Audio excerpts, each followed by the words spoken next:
नमस्कार मेरे प्रिय विद्यार्थियों, कैसे हैं आप सभी। स्वागत करता हूं, अभिनंदन करता हूं आपके अपने इस प्यारे से परिवार विद्याकुल परिवार पर आपका बहुत बहुत स्वागत है। मेरे सभी प्यारे विद्यार्थियों कैसे हैं, आपका स्वागत अभिनंदन और वंदन है बच्चों। तो बच्चों आज जो हम पढ़ने जा रहे हैं एक शानदार जैसे प्रकार लिखा हुआ है साम्राज्य ऑफ संकल्प। मेरे प्यारे बच्चों तो आइए पढ़ने चलते हैं। आज एक कवि हैं कविवर हरिवंश राय बच्चन। आप इनके बहुत मधुर मधुर गीत सुनते होंगे और इनके हमारे प्यारे अभिनेता इनके प्रिय पुत्र अमिताभ बच्चन जी को भी आप जानते हुए नीर का निर्माण फिर हरिवंश राय बच्चन गजब के ये जो कवि हैं हमारे कविवर हरिवंश राय बच्चन। जिस प्रकार हरिवंश हरि के वंश हैं, रावों के राव हैं, राय हैं, बच्चन जी हैं। आप इनको समझिए, टॉपिक आत्म परिचय है और सबसे पहले जो आज हम आपको याद कराने वाले हैं इनका जीवन परिचय यानी हरिवंश राय बच्चन जी का आज हम पढ़ेंगे जीवन परिचय कि इनकी भूमिका क्या है और चैप्टर आज पढ़ेंगे आत्म परिचय। इन दोनों बातों को आप बखूबी से जानेंगे और बहुत मजा आने वाला है इस चैप्टर पर। और मैं आपको बता दूं कि हम प्रतिदिन यह क्लास करेंगे और बहुत ही आनंद आएगा। ऐसे भाग 1, भाग 2, भाग 3। तो सबसे पहले भाग 1 पर जीवन परिचय रहेगा, भाग 2 पर जो आत्म परिचय है इसकी व्याख्या रहेगी, फिर एक गीत की व्याख्या रहेगी, फिर प्रश्न उत्तर रहेंगे। बच्चों आप बहुत इत्मीनान से सारी चीजें देखोगे, बहुत मजा आने वाला है आपको। तो हमारे जितने भी इस समय पर लाइव हैं आपका स्वागत है, वंदन है, अभिनंदन है, नमस्कार। कैसे हो आप सभी प्यारे बच्चों। तो चलिए आइए पढ़ने चलते हैं बच्चों। आइए हरिवंश राय बच्चन क्या पढ़ने चल रहे हैं साथी। तो बहुत ही प्यारा चैप्टर है मेरे प्रिय विद्यार्थियों हरिवंश राय बच्चन। क्या है भैया? हरिवंश राय बच्चन जी, हरिवंश राय बच्चन जी, हरिवंश राय बच्चन जी। आइए देखिए स्पीड के साथ थोड़ा सा देखेंगे, बहुत मजा आने वाला है आज की इस कविता पर। आप कहेंगे सर हम आनंदित हो गए और कमेंट बॉक्स पर अपना कमेंट अवश्य देकर जाएंगे बच्चों। तो आइए जीवन परिचय की मैं बात करता हूं। किसकी बात करता हूं बच्चों? जीवन परिचय की अगर मैं बात करूं आपको बहुत ही मजेदार से मैं बताता हूं कि आइए जीवन परिचय देखिए। कविवर हरिवंश राय बच्चन जी का जन्म सन 27 नवंबर 1907 ईस्वी को हुआ। अब देखो एक बार कमेंट में सभी साथी लिखेंगे कि इनका जन्म कब हुआ। एक बार कमेंट पर लिखेंगे कि इनका जन्म कब हुआ तो आप बोलेंगे कि गुरुवर इनका जो जन्म है वह 27 नवंबर को हुआ। तो परीक्षा में 4 डेट दे देगा, आपसे पूछेगा कि हरिवंश राय बच्चन जी का जन्म कब हुआ है तो आपको बताना है कि हरिवंश राय बच्चन जी का जन्म 27 नवंबर 1907 को इलाहाबाद में हुआ है। ये पॉइंट इंपॉर्टेंट है, ये पॉइंट इंपॉर्टेंट है, बहुत महत्वपूर्ण। हरिवंश राय बच्चन अगर आपसे पूछा जाए कि जन्म कब हुआ बाबू तो आप बताएंगे कि 27 नवंबर को हुआ। गुरुजी कब हुआ? 27 नवंबर 1907। देखो कैसे याद करते हैं, हरिवंश राय बच्चन 1907, हरिवंश राय बच्चन 1907, हरिवंश राय बच्चन 1907, ऐसे याद करो। अब ये नहीं घर में आप बोलो हरिवंश राय बच्चन 1907 गुरुजी जैसे बोले, अरे हम तो समझा रहे हैं तो हाथ पांव हाँ सब कुछ चलेगा हमारा। हाँ और जिन विद्यार्थियों का बेस बहुत कमजोर है तो आज ही विद्याकुल ऐप डाउनलोड करें प्ले स्टोर पर और जाइए वहां पर और मेरे प्यारे बच्चों आप देखेंगे इस चैप्टर का नाम हरिवंश राय बच्चन और संपूर्ण व्याख्या वहां पर और भी बहुत सारी चीजें आपको प्रोवाइड होंगी। और यहां से भी आप हमारे चैनल से तैयारी कर रहे हो, आपको बहुत अच्छा लगेगा, परेशान होने की जरूरत नहीं है। तो 1907 को इलाहाबाद में हुआ था। कब हुआ था भैया? तो हरिवंश राय बच्चन कविवर हरिवंश राय बच्चन जी का जन्म 27 नवंबर सन 1907 को इलाहाबाद में हुआ था। कब हुआ था भैया? इलाहाबाद में। अब आगे सुने अगला पॉइंट। तो चलो भाई कमेंट बॉक्स पर एक बार कमेंट अवश्य करेंगे कि इनका जन्म कहाँ हुआ। तो 27 नवंबर 1907 को इलाहाबाद में हुआ। चलिए उन्होंने इलाहाबाद विश्वविद्यालय से अंग्रेजी विषय में एमए की परीक्षा उत्तीर्ण की। बहुत बढ़िया। अगर पूछा जाए कि आप बताइए इलाहाबाद विश्वविद्यालय से जो उन्होंने एमए किया है, क्या किया है? एक डिग्री उन्होंने ली है और यह डिग्री कौन से ली भैया? एमए की डिग्री ली है। अभी हमारे बहुत सारे विद्यार्थी हैं जिन्होंने एमए बीए किया होगा लेकिन अभी कहाँ कर पाओगे, आपके भैया लोग किए होंगे, अभी तो आप इंटर पे ही हो। आओ देखो इन्होंने इलाहाबाद विश्वविद्यालय से किस विषय की अगर परीक्षा पूछे। बच्चों आपके पास किताब होना बहुत जरूरी है। क्या होना भैया? आरोह भाग 2 आपकी पुस्तक का नाम है, आप इसको जरूर लीजिए। कौन सी पुस्तक है भैया? आरोह भाग 2 पुस्तक है, आरोह भाग 2। क्या पुस्तक है भैया? आरोह भाग 2 आपकी पुस्तक है। अब आपको पुस्तक लेना महत्वपूर्ण क्यों है कि जो मैं पॉइंट अंडरलाइन करूंगा वो आपको भी अंडरलाइन करना है, इस बात का आप विशेष तौर पर ध्यान देंगे, ठीक है। आइए, तो उन्होंने इलाहाबाद विश्वविद्यालय में अंग्रेजी विषय में, अगर पूछा जाए कि उन्होंने इलाहाबाद विश्वविद्यालय से किस विषय में एमए की परीक्षा उत्तीर्ण की है, तो अंग्रेजी विषय में। अब आपको करना क्या है, इस पहला पॉइंट आपको बनाना है। देखो, एक महत्वपूर्ण मैं बात बता दूं कि हमेशा जीवन परिचय में जीवन, मृत्यु, माता पिता का नाम और उनकी पढ़ाई, यही भर लिखा जाता है, ठीक है। तो इंपॉर्टेंट पॉइंट बता रहा हूं, ठीक है। तथा 1942 से, देखो, तथा 1942 से 1952 ईस्वी तक यहीं पर प्राध्यापक रहे। क्या रहे भैया? प्राध्यापक, ठीक है। आइए, उन्होंने कैम्ब्रिज विश्वविद्यालय इंग्लैंड से पीएचडी की उपाधि प्राप्त की। बहुत तगड़ा सवाल है भैया, आपकी परीक्षा में प्रश्न पूछा जाएगा कि वो बताइए कि उन्होंने पीएचडी की उपाधि कहां से प्राप्त की, तो आप बताएंगे कि गुरुवर उन्होंने पीएचडी की जो उपाधि है वह इंग्लैंड से प्राप्त की है। कहां से प्राप्त की है बच्चा? आप कहेंगे कि गुरुवर उन्होंने पीएचडी की जो उपाधि है वह इंग्लैंड से। और किस विश्वविद्यालय से अगर पूछा जाएगा तो आप कहोगे कि गुरुजी कैम्ब्रिज, क्या भैया? कैम्ब्रिज विश्वविद्यालय से। किससे भैया? तो कैम्ब्रिज विश्वविद्यालय से प्राप्त की। आप कहोगे कि उन्होंने कैम्ब्रिज विश्वविद्यालय से प्राप्त की है मेरे प्यारे बच्चों, ठीक है। आइए, अंग्रेजी कवि कीट्स, ये टा आधा है, अंग्रेजी कवि कीट्स पर उनका शोध कार्य बहुत चर्चित रहा। बहुत बच्चों, अगर आपको समझ में ना आए तो ये कैसे लिखा है, देखो ये होता क्या है, ये ऐसे लिखा है कीटस। आप समझो, अगर कोई वर्ण आधा है, अगर उसके बाद कोई पूरा व्यंजन है तो आप उसके नीचे लटका सकते हैं, आपकी प्राथमिकता है। देखो, ये आप ऐसे लिखो किड्स। तो अगर आपसे पूछा जाए कि आप बताइए अंग्रेजी कवि ऐसे कौन से कवि थे जिन पर उन्होंने शोध किया, तो आप कहेंगे किड्स। क्या कहेंगे भैया? किड्स से कहेंगे, ठीक है। किड्स से कवि थे, इसको भी अंडरलाइन करेंगे। वे आकाशवाणी के साहित्यिक कार्यक्रमों से संबद्ध रहे और फिर विदेश मंत्रालय में हिंदी विशेषज्ञ रहे। तो किस मंत्रालय में? तो विदेश मंत्रालय में। पहले वो आकाशवाणी केंद्र जानते ना, हेलो नमस्कार, हम आकाशवाणी आज शाम 7 बजे आपको दे रहे हैं एक गजब की न्यूज। जितने भी हमारे भारत के वासी हैं जो छत पर सोए हुए हैं वह मुंह खोल कर सोएंगे। जैसे वह मुंह खोल कर सोएंगे तो जो रसगुल्ले और बतासों की बरसात होगी तो वो उनके घर पे गिरेगी और बहुत ही मजेदार होगी। ऐसे करके आप सुनेंगे तो बहुत मजा आएगा, आनंद आएगा। चलिए एक बार रिवाइज करते हैं बच्चों, यहाँ तक एक बार थोड़ा रिवाइज करते हैं। आओ चलो देखो, तो जीवन परिचय कवि और हरिवंश राय बच्चन जी का जन्म कब हुआ भैया? 27 नवंबर 1907 को इलाहाबाद। 27 नवंबर 1907, 27 नवंबर 1907। अच्छा, एक याद करा, एक ट्रिक याद करा दूं। देखो 27 नवंबर है, 27 नवंबर 1907 सन है। तो अगर आप इन दोनों संख्या को जोड़ोगे, इन दोनों संख्या को जोड़ोगे 27 को, तो 7 और 2 9 हो जाएगा। और लास्ट में 7 है तो 7 और 2 क्या हो जाएगा? 9 हो जाएगा।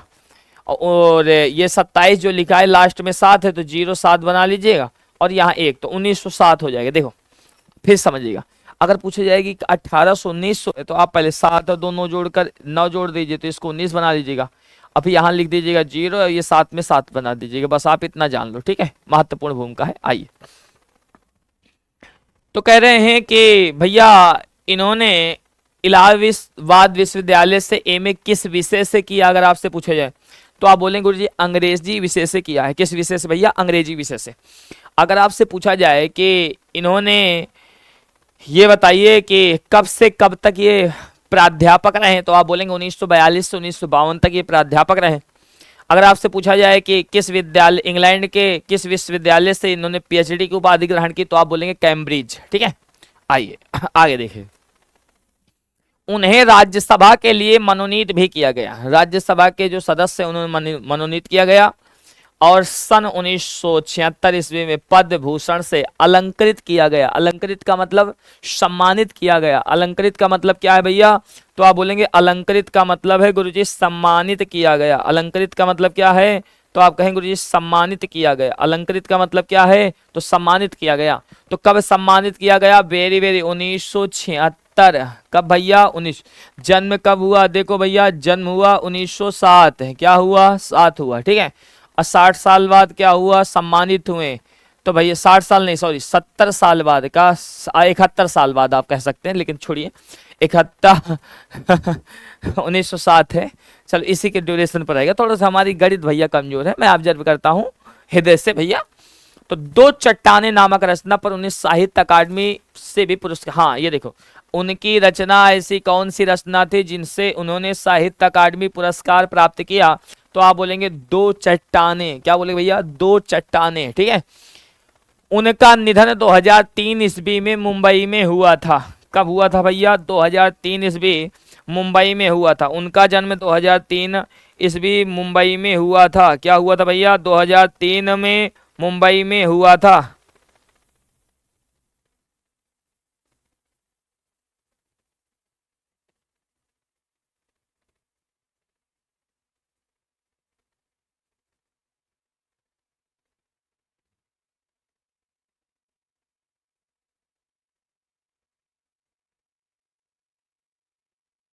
चलो भैया, उन्हें राज्यसभा के लिए भी मनोनीत किया गया था। 1976 ईस्वी में उन्हें पद्म भूषण से अलंकृत किया गया था। दो चट्टाने नामक रचना पर उन्हें साहित्य अकादमी पुरस्कार भी मिला था। तो चलिए एक बार सभी लोग कमेंट करेंगे तुरंत स्पीड से। चलो भैया सभी लोग कमेंट कर देंगे कि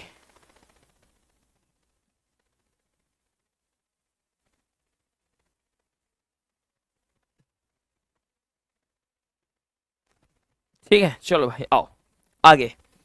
रचनाएं बहुत बहुत इंपॉर्टेंट बच्चों, बहुत इंपॉर्टेंट रचनाएं, बहुत मतलब हद से ज्यादा इंपॉर्टेंट है। थोड़ा जल ग्रहण कर लो, फिर इसके बाद में बताता हूं, ठीक है। तो आइए ध्यान से समझिएगा हरिवंश राय बच्चन की रचनाएं। अब देखो भैया एक बहुत महत्वपूर्ण मैं बात बता दूं, काव्य संग्रह। काव्य संग्रह किसे कहते हैं, ऐसी रचनाओं का संग्रह जिस पर कुछ मीठी बातें, जिस पर कुछ आत्मिक बातें, जिसमें कुछ पारिवारिक बातें, जिसमें कुछ संघर्षहीन बातें छिपी हों, उन्हें हम क्या कहते हैं, काव्य संग्रह। तो देखो परीक्षा में सबसे ज्यादा मिलाने के लिए आता है कि इनकी रचनाओं का क्रम बताइए। परीक्षा में सबसे ज्यादा मिलाने के लिए आता है कि इनकी रचनाओं का क्रम बताइए। क्या बताइए, क्रम बताइए। तो सबसे पहली कौन सी रचना है, मधुशाला। कब भैया, 1935 में। कब बाबू, 1935।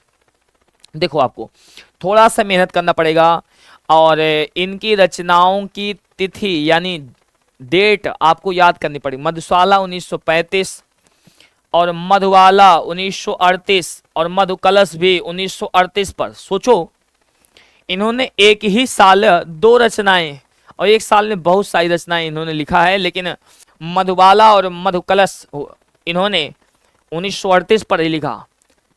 सोचो 1907 में भैया, देखो 1907 में। कब बाबू, 1907 में इनका जन्म हुआ और 1935 में, देखो ध्यान से, 1935 में इनके एक रचना लिखी इन्होंने मधुशाला, जो बहुत फेमस हुई। सोचो कितनी कम उम्र में ये रचनाएं लिखने लगे। और आजकल का विद्यार्थी होता है इंस्टाग्राम में रील बनाएगा, हम ही हैं हम ही चलेगा, दबदबा था दबदबा बना रहेगा, कट्टा तना रहेगा। तो भैया इसका क्रम मिलाने के लिए आता है मधुशाला, मधुबाला, मधुकलश। आपके परीक्षा में 4 प्रश्न देगा, कहेगा बताइए कि कौन सा क्रम पहले है कौन सा क्रम बाद में है, तो आप याद करो। अब कैसे याद करेंगे, एक जुगाड़ टेक्नोलॉजी में बताता हूं कैसे, आइए दिखाता हूं जुगाड़ टेक्नोलॉजी। एक लड़की थी और लड़की का नाम था मधु। क्या नाम था, मधु। नाम क्या था, मधु। मधु का जब ब्याह हो जाता है, मधु का जब ब्याह हो जाता है तो मधु से मिलने उसका भाई आता है। कौन आता है भैया, भाई आता है। और यह मधु का भाई किससे मिलने आता है, मधु के पति देव से। तो इनके पति क्या कहते हैं, याद रखेंगे, बहुत प्यारा है। इनके पति कहते हैं कि आया है मेरे घर में साला, आया है मेरे घर में साला, साला को ले आया कान का बाला, साला को ले आया कान का बाला, आया है मेरे घर में साला, साला ले आया कान का बाला। अब मधु घुसाई मारा कलश में लात, मधु घुसाई मारा कलश में रात। देखो अब फिर से सुनिएगा, अब बहुत इंपॉर्टेंट मैं बात बताता हूं क्या, कि आया है घर में साला, लेकर यूं आया बाला, मारी मधु लात कलश में, हमारी थी लात रात में, तो रात का पर्यायवाची निशा, रात का पर्यायवाची निशा, तो भैया दे दिया रात में निमंत्रण, तो रचना हो गई निशा निमंत्रण, तो रचना हो गई निशा निमंत्रण, तो रचना हो गई निशा निमंत्रण। ये मेरा संगीत है, कैसी लगी एकांत वार्तालाप, तो कैसा लगा मेरा संगीत हो, तो कहा भैया मुझे कर दिया आकुल, तो कहन कि मारा था जब लात रात में, मारा था जब लात रात में, मारा था जब लात रात में, मिलन यामिनी से हो गई, मिलन यामिनी से हो गई। ऐसे पढ़िए, मारा था जब लात रात में, मिलन यामिनी से हो गई, मिलन यामिनी से हो गई हो, तारंगड़ी आरती भरे अंगारे। ऐसे आपको इतनी रचनाएं बहुत इंपॉर्टेंट। तो क्या ऐसे याद करो, आया है साला लेकर कल, आया है साला लेकर यूं बाला, क्या बोलेंगे, आया है साला लेकर बाला, मारा मधु कलश में लात रे, और हो गई ये रात रे, अब गाते हैं गीत संगीत रे, हो गए व्याकुल मन, हो गया है व्याकुल मन, हो गया है व्याकुल मन, मिलन यामिनी के तरंग में, आरती और अंगारे, नए नए पुराने झरोखे, टूटी फूटी वो कड़िया, नए नए पुराने झरोखे, टूटी फूटी वो कड़िया। देखो कितना मजा, याद हुआ ना, ऐसे याद करो, 2 बार याद करो, मजा आएगा। क्या, आया था साला लेकर यूं बाला, मधुमारी कलश में लात रे, हो गई रात में संगीत में, व्याकुल मिलन यामिनी की तरंग में, आरती अंगारे नए पुराने झरोखे, टूटी फूटी रे कड़िया मोरे भैया। ये देखो, तो आइए एक बार सीरियस मोड पर, मधुशाला, मधुबाला, मधुकलश, निशा निमंत्रण, एकांत संगीत, आकुलंतर, मिलन यामिनी, सतरंगड़ी, आरती और अंगारे, नए पुराने झरोखे, टूटी फूटी कड़ियां। गीत के माध्यम से याद करो, बहुत मजा आएगा। आई आत्मकथा, आत्मकथा। तो हरिवंश राय कहते हैं, जब उसने मधु ने लात मारा, मैं ये कथा भूल नहीं सकता, तो कहते हैं क्या भूलूं क्या याद करूं, क्या भूलूं क्या याद करूं, क्या भूलूं क्या याद करूं, नीर का निर्माण फिर मैं करूं, क्या भूलूं क्या मैं याद करूं, नीर का निर्माण फिर करूं। तो ये 2 रचनाएं बहुत इंपॉर्टेंट, क्या भूलूं क्या याद करूं, अब नीर का निर्माण फिर, ये है क्या बच्चा, ये आत्मकथा है। क्या है बाबू, आत्मकथा। बसेरे से दूर 10 द्वार से सोपान तक, ये भी इंपॉर्टेंट है कि 10 द्वार से सोपान तक, ये भी बहुत इंपॉर्टेंट है। अनुवाद, हैमलेट, जनगीता, मैकबेथ, इन्होंने अनुवाद किया इन रचनाओं का। डायरी, प्रवासी की डायरी, डायरी किसकी भैया, तो प्रवासी की डायरी, किसकी डायरी बच्चा, तो आप बोले गुरुजी प्रवासी की डायरी, किसकी डायरी? प्रवासी की डायरी। और मुझे बहुत उम्मीद है कि आप लोगों को ये मजा आया होगा, याद हुआ होगा, इनकी रचनाएं याद किया होगा। एक बार फिर से ट्राई मारो क्या? आया था साला लेकर बाला, आया था साला लेकर बाला, मधुमारी कलश में लात रे, ये हो गई थी रात रे, संगीत की बात रे, व्याकुल अंतर मन में मिलन यामिनी, मिलन यामिनी तरंग से आरती, और अंगारे नए नए पुराने झरोखे, टूटी फूटी ये कड़ियाँ, क्या भूलूं क्या याद करूं, नीर का निर्माण फिर करूं, बसेरे से दूर 10 द्वार से सोपान तक। चलो भाई आगे देखो, काव्यगत इनकी विशेषताएं जानिए। देखो मैं पूरा चैप्टर पढ़ाऊंगा 1 बाई लाइन और आपको बहुत आनंद आएगा, जीवन परिचय। लेकिन मैं सबसे ज़्यादा इनका जन्म याद कराऊंगा, इनके निधन याद कराऊंगा। याद आ गया? 1907 में इनका जन्म हुआ और 27 नवंबर को हुआ ना भाई, 27 नवंबर 1907 को इनका जन्म हुआ बच्चों। तो ये आप याद रखिए, ठीक है? हाँ बहुत इंपॉर्टेंट है। आइए काव्यगत इनकी विशेषताएं जाने। बच्चन इलाहाबाद के सर्वश्रेष्ठ कवियों में से एक है, बहुत बढ़िया। अगर आप पूछा जाए कि हरिवंश राय बच्चन कहाँ के सर्वश्रेष्ठ कवि हैं, अगर आपसे पूछा जाए तो आप बोलेंगे गुरुजी इलाहाबाद के। कहाँ के बोलेंगे भैया?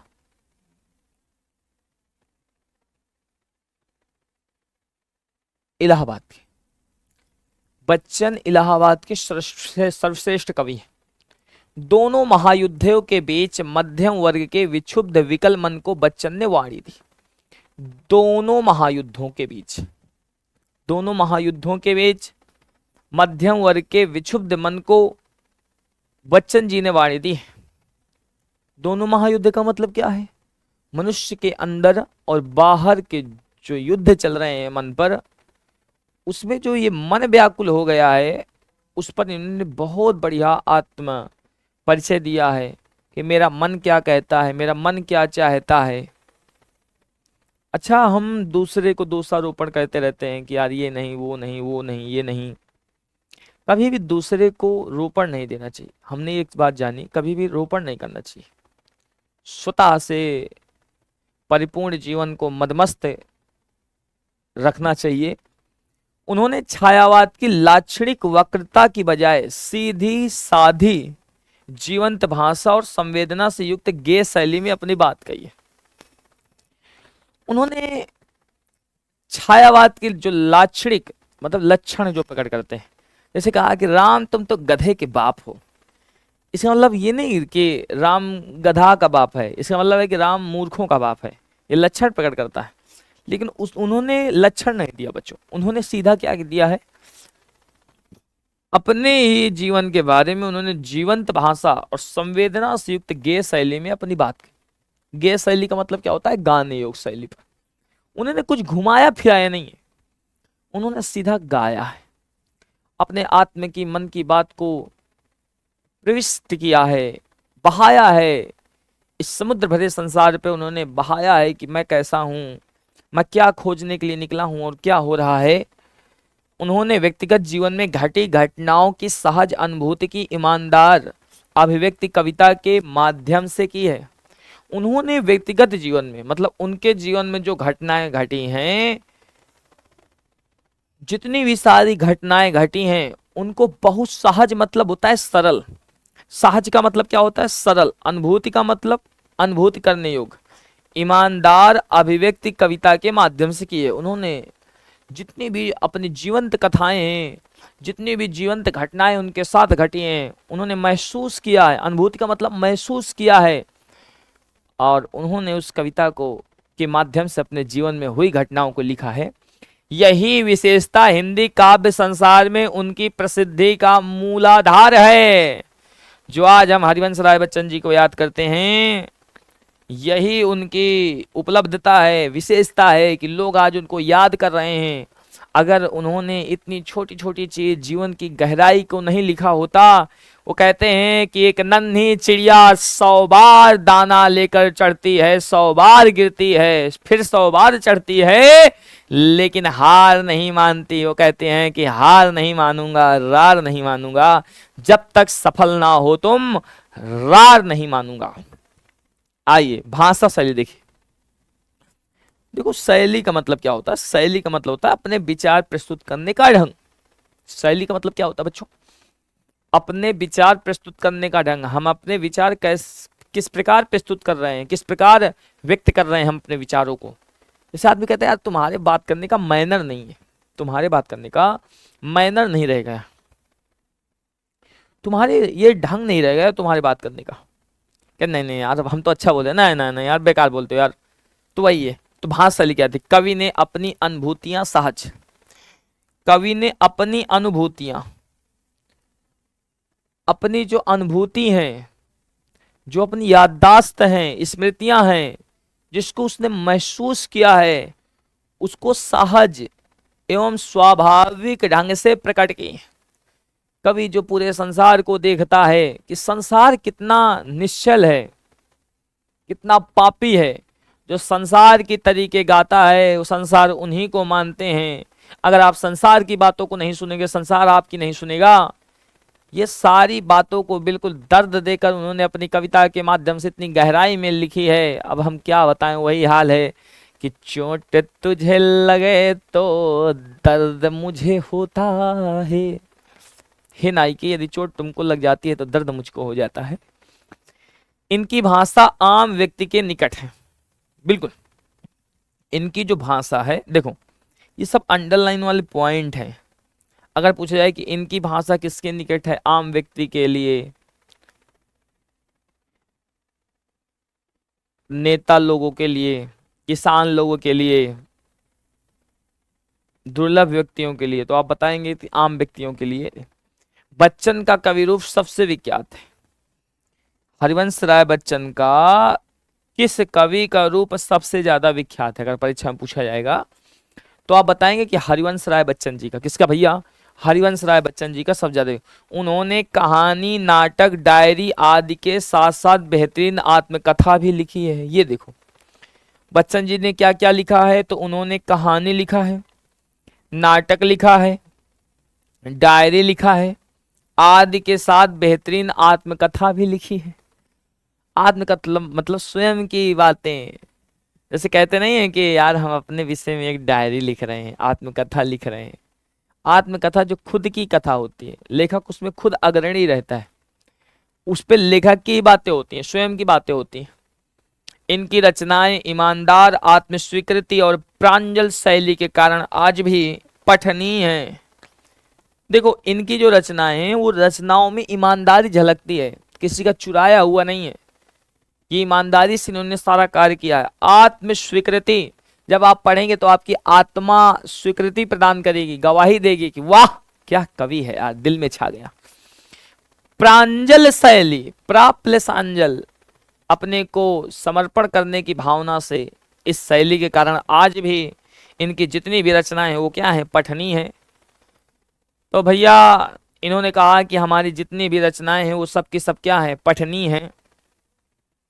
तो आइए थोड़ा से मैं सुनाता हूं कवि क्या कहना चाहता है। चैप्टर है आत्मपरिचय कि मैं जग जीवन का भार लिए फिरता हूं, फिर भी जीवन में प्यार लिए फिरता हूं। हरिवंश राय बच्चन कहते हैं संसार में बहुत सारा बोझ है मुझ पर, संसार कितनी बातें मुझको चुभती हैं, संसार मुझको भला बुरा कह रहा है, फिर क्या कि मैं जग जीवन का भार लिए फिरता हूं। मुझे इतनी टेंशन है, इतना दुख है, लेकिन मैं ये किसी को व्यक्त नहीं करना चाहता हूं। फिर भी मैं जीवन में प्यार लिए फिरता हूं, लेकिन फिर भी मैं पूरे अपने जीवन में प्यार लिए घूम रहा हूं कि मैं किसी को दूंगा तो केवल प्यार ही दूंगा। कर दिया किसी ने झंकृत जिनको छूकर, मैं सांसों के 2 तार लिए फिरता हूं। मैं एक ऐसा गिटार हूं, अगर कोई मुझे हृदय से ऐसे स्पर्श कर दे तो मैं झंकृत हो जाता हूं। अगर अपने मन की भावना मुझको दे दे तो मैं सांसों के दो तार लिए फिरता हूं। मैं वो तार हूं जिसको छूने मात्र से मेरा हृदय झंकृत हो जाता है, क्योंकि मैं जीवन के लिए प्यार लिए फिरता हूं। मुझे चाहे जितना बोझ हो, चाहे जितना मैं मानसिक तनाव पे हूं, चाहे मुझको लोग गाली ही दें, लेकिन मैं फिर भी प्यार लिए फिरता हूं, प्यार लिए फिरता हूं। आओ आगे सुनिएगा बच्चों कि मैं स्नेह सुरा का पान किया करता हूं, मैं कभी न जग का ध्यान किया करता हूं। मैं स्नेह सुरा का पान किया करता हूं, सुरा मतलब अमृत। मैं अमृत रूपी प्यार का पान करता हूं, जलपान करता हूं। मुझे केवल संसार में जितनी भी बुराइयां हैं मैं उनको नहीं देखता, अच्छाइयों को ग्रहण करता हूं, प्रेम को ग्रहण कर रहा हूं। मैं कभी न जग का ध्यान किया करता हूं। संसार मुझे चाहे जितना भला बुरा कहे, मैं इसका कभी ध्यान नहीं दूंगा। मैं संसार की बातों का कभी नकारात्मक सोचूंगा ही नहीं। जग पूछ रहा उनको जो जग की गाते, मैं अपने मन का गान किया करता हूं। कहता ये संसार उसी को पूछता है जो संसार की वाहवाही करते हैं। जैसा संसार कहेगा वैसे ही वो चलते हैं, तो संसार उनको कहेगा वाह बहुत बढ़िया है, बहुत बढ़िया है, एकदम लल्लन टाप है। तो क्या कहता है कि जग पूछ रहा उनको जो जग की गाते, जग उन्हीं को पूछता है। संसार, ये जो झूठा संसार है, उन्हीं को पूछता है जो संसार की हर बात को मानते हैं। मैं अपने मन का गान किया करता हूं। मैं संसार की बातें नहीं मानता हूं, जो मेरा मन करता है मैं वही करता हूं। मैं केवल केवल प्यार दूंगा, मैं अपने मुख से किसी भी प्रकार की गाली वाचन नहीं करूंगा। बिल्कुल है भाई, संसार जानते हो इतना झूठा है। अगर आप किसी दूसरे के बात में हम मिलाएंगे, जी हुजूरी करेंगे, तो आपको लोग बहुत अच्छा करेंगे। लेकिन कभी कहता है कि मैं कभी ऐसा नहीं करूंगा। मैं निज उर के उद्गार लिए फिरता हूं, मैं निज उर के उपहार लिए फिरता हूं। मैं निज उर के उद्गार लिए फिरता हूं, मैं निज उर के उपहार लिए फिरता हूं। मैं अपने हृदय के, पवित्र हृदय के जितनी बातें हैं मैं उनको लिए फिर रहा हूं। मैं निज उर के उपहार लिए फिरता हूं। मैं स्वयं के लिए नाना प्रकार से रोज नए नए उपहार लिए रहता हूं। मुझे संसार के उपहारों से कोई मतलब नहीं। मैं खुद अपनी बातों से प्रसन्न होकर मैं स्वयं को उपहार दे रहा हूं। या अपूर्ण संसार न मुझको भाता, या है अपूर्ण मैं सपनों का संसार लिए फिरता हूं। या मुझको ये अपूर्ण संसार है, ये अधूरा संसार है, ये मुझको भा ही नहीं रहा। लोग फंसे हुए हैं जीवन की मोहमाया में। कभी कहता है कि लोग जीवन की मोहमाया में फंस गया है कि लाओ शादी कर लें, बच्चा पैदा कर लें, साइकिल ले लें, कार ले लें। लेकिन ये अपूर्ण संसार है। जब हम जो सांसारिक काम से आए हैं, पूर्णता संसार वही है जो मोक्ष की प्राप्ति करवा दे। मैं यह अपूर्ण में स्वप्नों का संसार लिए फिरता हूं। मैं इस अपूर्ण भरे संसार में अपने सपनों का संसार लिए घूम रहा हूं। मैं जब भी जाऊंगा तो मैं प्यार लेकर ही जाऊंगा, प्यार देकर ही जाऊंगा। मैं ये मोह माया के जंजालों में नहीं फंसना चाहता हूं।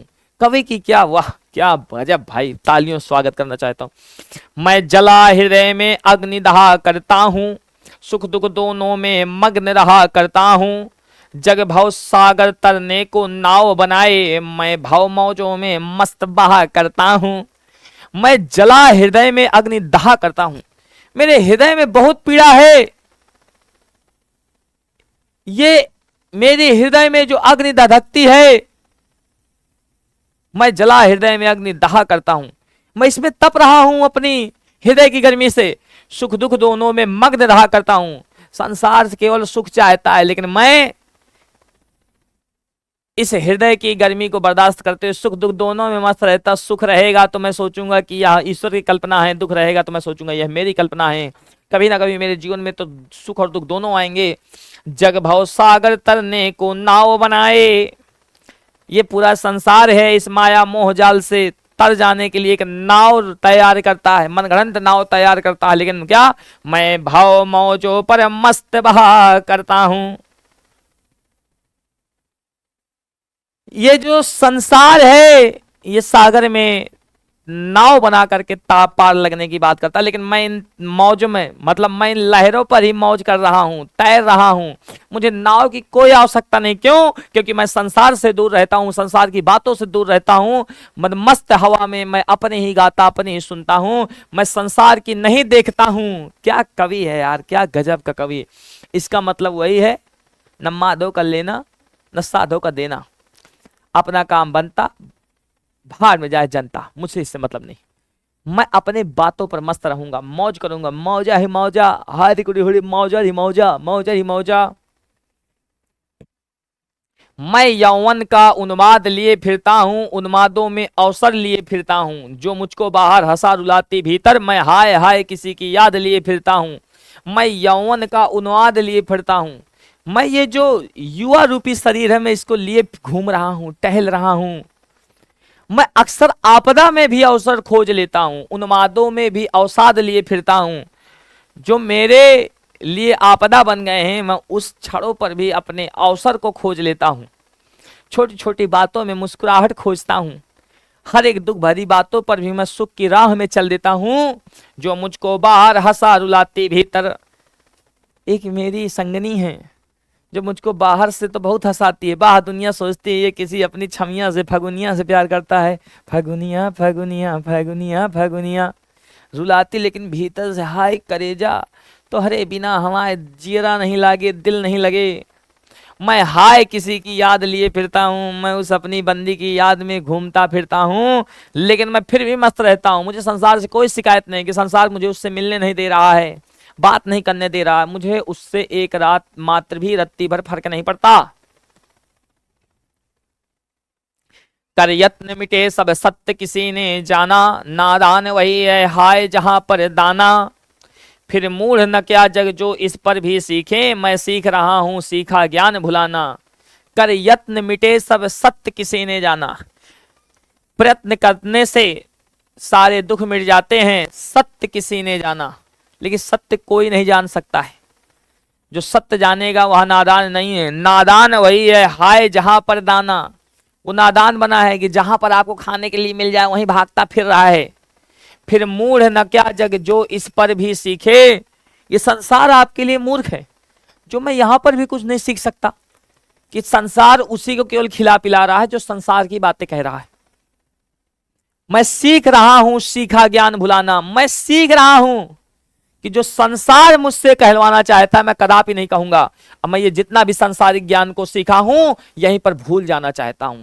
मुझे संसार से कोई लेना देना नहीं है, मैं अपनी मस्त हवाओं पे हाय कुड़ी हुड़ी मौजा रे मौजा, हाय कुड़ी हुड़ी मौजा रे मौजा, मैं अपनी मस्त लहरों पर मौज कर रहा हूं। क्या क्या कवि है, वाह मिसाल है। मैं और जग और कहाँ का नाता, मैं और जग और ये लोग, इनका कहाँ का मुझका नाता है। मैं और जग और कहाँ का नाता, यानी मैं और ये जग और इन दोनों के बीच मेरा कहाँ का नाता है भाई। मैं आया अकेला हूं जाऊंगा अकेला ही, मैं बना बना कितने जग रोज मिटाता। इस प्रकार के जग से संबंध बना करके मैं रोज मिटा दे रहा हूं। जब मैं जान रहा हूं कि संसार उन्हीं का गुणगान करेगा जो संसार के गुणगान करेगा, तो मैं इनसे क्यों संबंध रखता हूं। जग जिस पृथ्वी पर मोड़ा करता वैभव, मैं प्रतिपग से उस धरती पृथ्वी को ठुकराता। जहां पर लोग यहां ऐश्वर्य की कामना करते हैं, जो इस संसार में पृथ्वी पर अपना वैभव जोड़ रहे हैं कि मैं ये राजयोग कर लूं, कार खरीद लूं, बंगला खरीद लूं, मैं प्रतिपग से उस पृथ्वी को ठुकरा देता हूं। मैं ऐसे हर एक कदम पर ऐसे वैभव को ठुकरा रहा हूं क्योंकि मुझे पता है कि असली जो शांति है वह केवल मोक्ष है, परमपिता परमेश्वर के पास जाना है, ये जग पर नहीं रहना है। मैं निज रोदन में राग लिए फिरता हूं, शीतलवाड़ी में आग लिए फिरता हूं। मैं निज रोदन में आग लिए फिर रहा हूं, मैं इस रोते हुए उग्र स्वभाव में मैं आग लिए फिर रहा हूं, शीतलवाड़ी में आग लिए फिरता हूं। मैं निज रोदन में राग लिए फिरता हूं, रो जरूर रहा हूं अंदर से लेकिन फिर भी गा रहा हूं, राग लिए फिर रहा हूं। शीतलवाड़ी में आग लिए फिरता हूं, वाणी मेरी ठंडी है लेकिन तब भी मैं आग लिए फिर रहा हूं। मैं उस संसार को बुरा भला कह रहा हूं जो संसार की ही बातें मानते हैं, उन्हीं के लिए काम कर रहा है। हो जिस पर भूपों के प्रसाद निछावर, मैं वह खंडहर का भाग लिए फिरता हूं। हो जिस पर, भूप का मतलब राजा, भूप का हो जिस पर भूपों के प्रसाद निछावर, जहां पर राजाओं के प्राण न्यौछावर हो गए हैं इस संसार पे, मैं वह खंडहर का भाग लिए फिरता हूं। मैं उस पृथ्वी का हर एक टुकड़ा अपने साथ लिए फिर रहा हूं कि बड़े बड़े राजा महाराजा मर के चले गए, मैं छोटी सी चीज क्या हूं। मैं रोया इसको तुम कहते हो गाना, मैं फूट पड़ा तुम कहते हो छंद बनाना। क्यों कवि कहकर संसार मुझे अपनाए, मैं दुनिया का हूं एक नया दीवाना।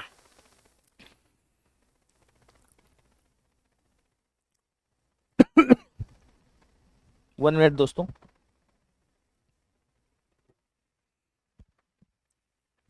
आओ। मैं रोया इसको तुम कहते हो गाना, मैं रो रहा था आ भर रहा था, संसार कह रहा है गाना गा रहा है। मैं फूट पड़ा तुम कहते छंद बनाना। पानी ला दो बाबू। मैं फूट पड़ा तुम कहते छंद बनाना, मैं रो रो कर फूट रहा हूं, लोग कहते हैं ये मनगढ़ंत कहानी बना रहा है। क्यों कवि कहकर संसार मुझे अपनाए, मैं दुनिया का हूं एक नया दीवाना। मुझे संसार कवि कहकर नहीं अपनाएगा, क्योंकि मैं संसार की बातें ही नहीं मानता। मैं दुनिया का हूं एक नया दीवाना, मैं इस दुनिया के एक नया दीवाना हूं। मैं अपने प्रेम की बात सुनता हूं, अपनी फगुनिया की बात मानता हूं, मैं संसार की बात नहीं मानता। मैं दीवानों का वेश लिए फिरता हूं, मैं दीवानों का वेश लिए फिरता हूं। जिसको सुनकर जग झूम झुके लहराए, मैं मस्ती का संदेश लिए फिरता हूं। मैं इस देश का दीवाना हूं, मैं केवल एक मस्ती भरा संदेश लिए फिरता हूं दोस्तों। मैं एक मस्ती का संदेश लिए फिरता हूं, खाओ पियो मस्त करो। मेरे प्यारे बच्चों, क्या हरिवंश राय उसने कहा कि केवल जग घूमे और जग जीवन जाए।